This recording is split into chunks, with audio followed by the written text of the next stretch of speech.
Quite a hot topic. Hot topic. Yeah. Number one question I get at the Yeah. doors by far. Yeah. Welcome to our conversation with Darrell Friesen. So neighbors from across Ward Sipiwiyiniwak have asked questions about growth, safety, and the future of our community. So today I'm going to be asking Darrell those questions. You ready? Ready. Ready, okay.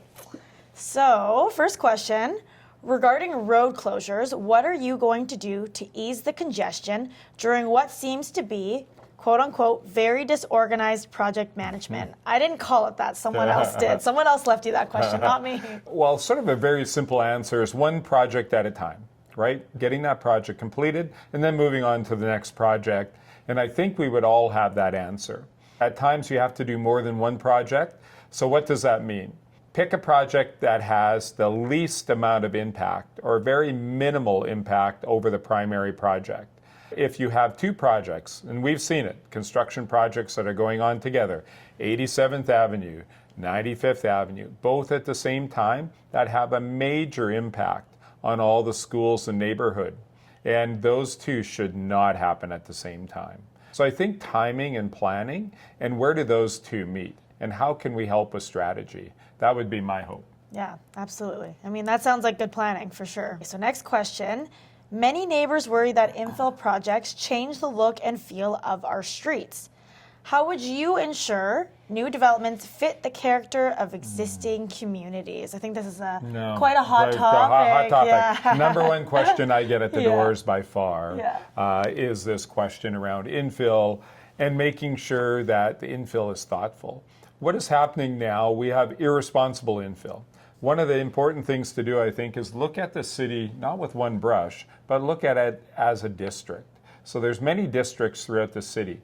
And if you think of our ward here, I would say Parkview, Laurier, Rio, Pat Heights, you could look at that as a district. And I think it'd be very, very fair to look at that as a district because very similar time when the homes were constructed, similar sized streets, very mature trees. So making sure that in our districts and in our neighborhoods, we're limited 2 to 4 suites, parking required, mature tree guideline, architectural guidelines, keeping neighborhoods not uniform, but keeping neighborhoods unique and making sure that it fits inside the neighborhood, I think is important. Yeah, 100%. Should be cohesive to a certain extent. Should be, yeah. And we do need infill, by the way, just to follow up. A number of our houses and areas I just described are getting old enough that they are beyond the state of renovation or they're beyond the state of repair. Now what? We definitely do want more single-family homes, more duplexes going in, multifamily. So what we can do is we can continue to make sure that the schools in the area are full and the services and commercial in the area, the commercial services rather, in the area are busy.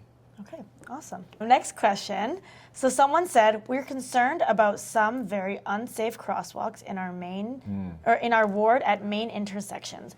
What are your thoughts on warning lights for approaching cars, or what about putting in speed bumps into residential areas in front of children's parks? So I'll take the first question first, speed suppression. So how do we make sure that, especially along park areas, that people are going reasonable speed? So my kids were young once, now they're not, they're 18 and 21. But I remember when they were young, I'd always be on guard and I'd always be very careful about who was speeding and who wasn't speeding. Now it's changed where I tell my daughters, like, everyone knows who you are. Do not speed, because I don't want to have a neighbor phoning me as they go speeding by the park. So far, that message has gotten through. Okay, good. But probably there's two parts to it. The first part is how do we deter speed? Potentially speed bumps happen. We see more and more of them pop up throughout the city. The other thing is around enforcement. So speed enforcement, that is, I think we can become better at, again, enforcing. And there is no better deterrent than having the police around in the neighborhood, driving through the neighborhood. Everybody watches their speed definitely a little bit more. 100%. Crosswalks? Yeah. Okay, so crosswalks, there are a number of dangerous crosswalks in my ward.